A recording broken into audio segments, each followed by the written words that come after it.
What's happening, YouTube? Back with another one. Gonna make this pretty quick. By the title of this video, you pretty much know that what I'm bringing you is a GLOCK. You pretty much just don't know what kind. So, I'm about to show you. The GLOCK Model 37, 45 gap. For those of you who don't know about this gun, it was introduced by GLOCK in 2003. It's chambered in what's called the 45 gap cartridge. The 45 gap cartridge is basically a shortened version of the 45 ACP round. And that's one here. As you can tell, it's pretty short, pretty fat. This is a 230 grain Winchester full metal jacket round. GLOCK introduced this basically because they wanted to put their name on a cartridge, just like 357 SIG and 40 Smith & Wesson, things like that. The GLOCK Model 37, the particular model I have, it comes with 10 round magazines.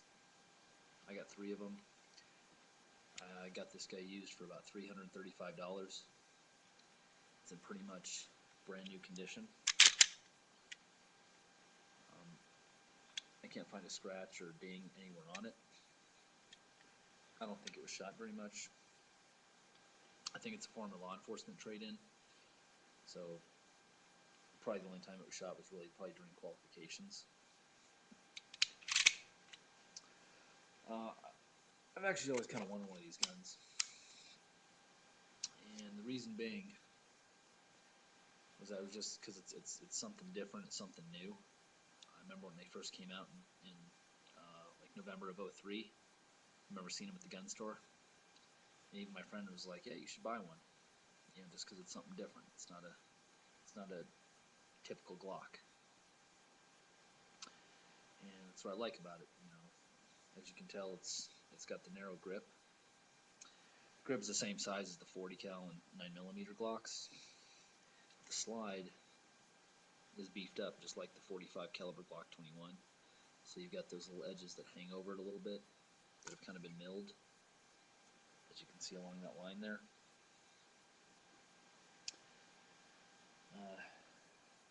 Originally was going to buy another Glock 19. I've owned numerous Glock 19s. And then I was looking at a Glock 34. I have a Gen 4 Glock 23. I don't really like the Gen 4s that much. It's just a personal preference. There's nothing wrong with them. It's just a personal preference. So I was looking at a Gen 3 Glock 34. Just adjusting that. Okay, so we're good. Gen 3 Glock 34 they had in the store.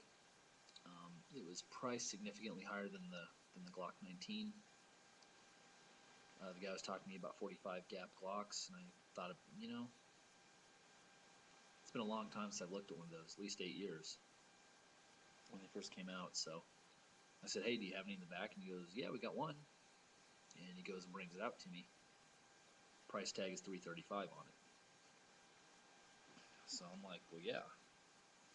Look at it. It's pristine. It's in pretty much brand new condition. It's pretty dark in here, but still, you can tell it's in damn good shape. Has the regular standard sights on it. I may put night sights on it, who knows.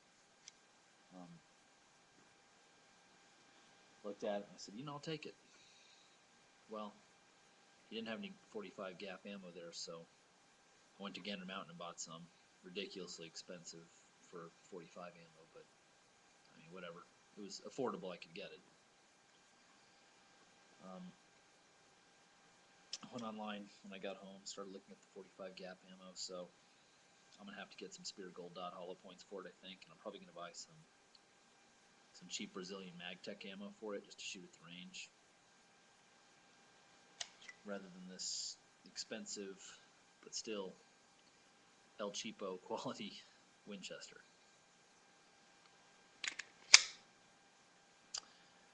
The 45 gap Glocks aren't real popular because the round itself is kind of an oddball cartridge. I mean, really, what does it do? Well, I mean, what does it do that the 45 auto doesn't? Nothing. But I have two 45 auto caliber pistols. I already have a bunch of 9mm. So I said, I'm gonna round a 45 gap and have something different in my collection. So I got this one, and I'm happy with it so far. The thing is, though, about the 45 gap is that you can load it to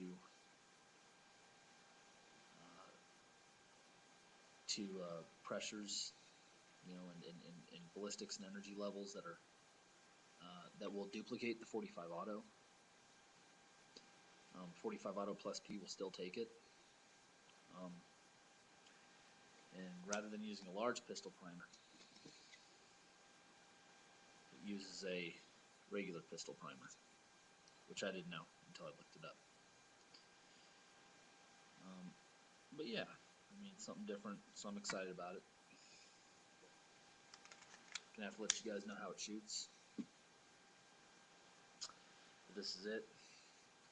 You know, and even though I like subcompact pistols, I've always liked the full-size Glocks. I don't know what it is. Even though I was looking at buying a 19 and a 34, and I was this close to buying that Gen 4 G19, and they brought out this guy, which was cheaper, more powerful, and a little different, a little something new. It has the extended slide stop on it, which you see on the competition pistols, like the G34s, G35s, G24Cs, G17Ls. So I think that's kind of cool. Probably has something to do with the way the slide is shaped. And yeah, that's pretty much it about it, you know. I don't have a whole lot to say about it, but I'm gonna have to take to the range and let you guys know how it shoots, bust some shots through it. But yeah, I really like it. It's, you know, feels really nice in the hand. I really do. I think when it comes to Glocks, I think I prefer the full-sized ones now. Even though I got a Glock 36 and a Glock 23, and the Glock 36 was pretty much pretty much for the most part still is my favorite Glock. You know, I really like this guy, so I think it was a good buy. And if any of you guys own any 45 gap pistols, you know, chime in. Kind of interested to know about the round, or if you own even if you own this pistol specifically. Let me know how it shoots.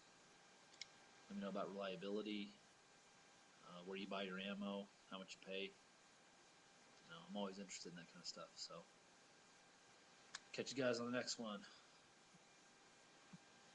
See ya.